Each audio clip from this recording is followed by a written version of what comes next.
Momentum ETFs can make you feel like a genius on the way up and a confused philosopher on the way down. Today, I'm going to show you how to use momentum to systematically target explosive growth without turning your portfolio into an emotional support animal. Because if you buy momentum the wrong way, you will do the classic move: buy high, sell low, then blame the algorithm like it personally wronged you.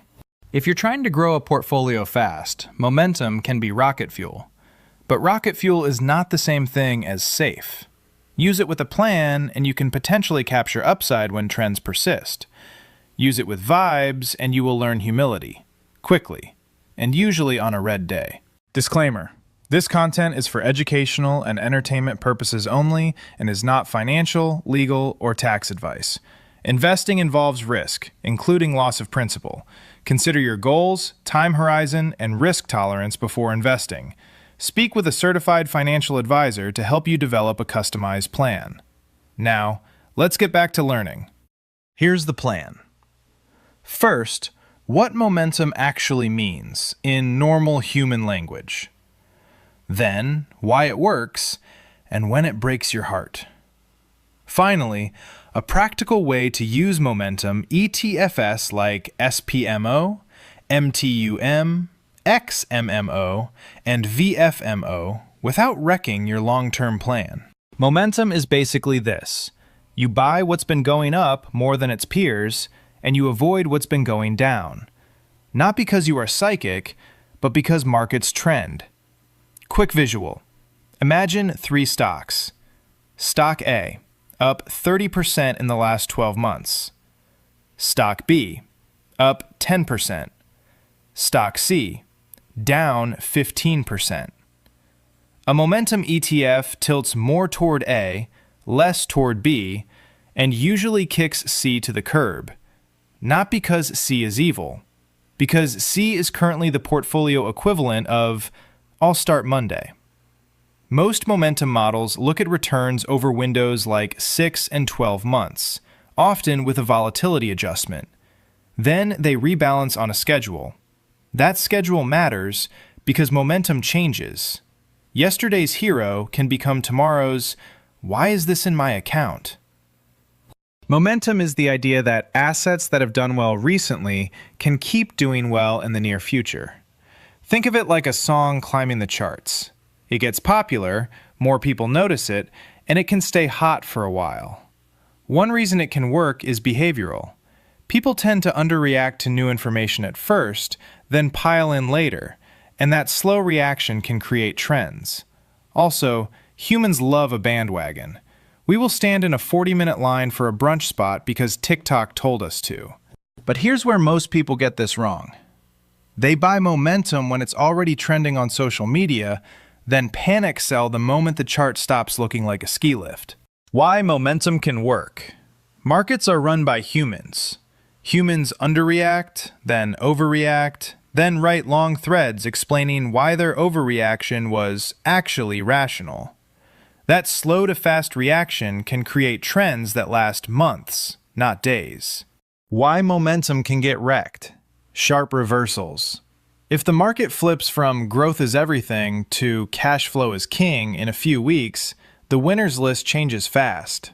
Momentum strategies can end up selling what just fell and buying what just rose. That whiplash is real. Now let's talk implementation, because momentum is an idea, and ETFs are how you actually deploy it without building a spreadsheet that ruins your weekend. SPMO. Large cap momentum inside the S&P 500. Expense ratio is 0.13%. The underlying index is reconstituted and rebalanced twice a year, on the 3rd Fridays of March and September. If you want momentum, but you also want familiar household name stocks, this is the "I like spice but not regret" option. MTUM. Broad US, large, and mid-cap momentum. Expense ratio is 0.15%. This one is often treated as a core momentum tilt. Just remember, rules-based does not mean sleepy. It can reshuffle a lot when trends change. XMMO, mid-cap momentum. Expense ratio is 0.35%. Mid-caps can move faster in both directions, so the ride is bumpier. Great when momentum is working, annoying when your stomach is working. VFMO. Vanguard's Rules-Based Momentum Factor ETF. Expense ratio is 0.13%. Vanguard notes it uses momentum signals like total returns from month T-12 to T-1 and T-7 to T-1. This is momentum with a lab coat on. Still exciting, just more controlled. Now, here's the part nobody talks about. Momentum does not just test your portfolio. It tests your personality. The strategy can underperform for stretches, and if you bail right before it rebounds, congratulations. You invented the buy high, sell low speed run. Here's a practical momentum ETF game plan you can actually follow. 1. Use momentum as a satellite, not the whole rocket. Start with a broad core, like a total market or S&P 500 fund. Then add a smaller momentum slice. Many people keep that slice modest, so one factor does not dominate their life. 2. Decide your rule before you invest. Example rule: I will hold this momentum ETF for at least 3 to 5 years and only rebalance on my normal schedule. No mid-year improvising because your cousin posted a chart. 3. Size it so you can sleep. If a 15% drawdown makes you check futures at 1 a.m., your position is too big. 4. Mind the account type. Momentum strategies can have higher turnover, which can be less tax-friendly in taxable accounts depending on distributions and your situation. Tax-advantaged accounts can make the ride smoother. 5. Expect the face plan. Momentum's worst moments often show up right after a leadership flip. That is not a bug. That is the admission price. Your job is to keep the position small enough that you can stick with the plan. Momentum rewards discipline, not drama. You are not trying to predict the next hot stock.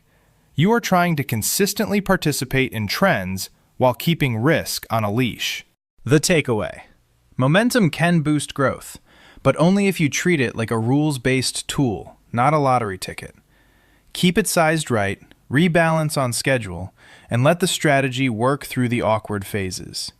For a deeper dive, check out my books: The Wealth Basics, a practical guide to investing and building generational wealth, the stuff we should have learned in high school, and AI Meets Finance, Investing in the Age of Artificial Intelligence. They're available on Amazon, and the links are in the description. If this helped, like it, share it with a friend who loves investing ideas, and subscribe. Then keep the momentum going with my next video: Growth ETF Showdown. QQQ versus MGK versus VUG versus SCHG. Which one wins? It shows how accumulation assets fit into a real portfolio framework. Thank you for your support, and I'll see you in the next one.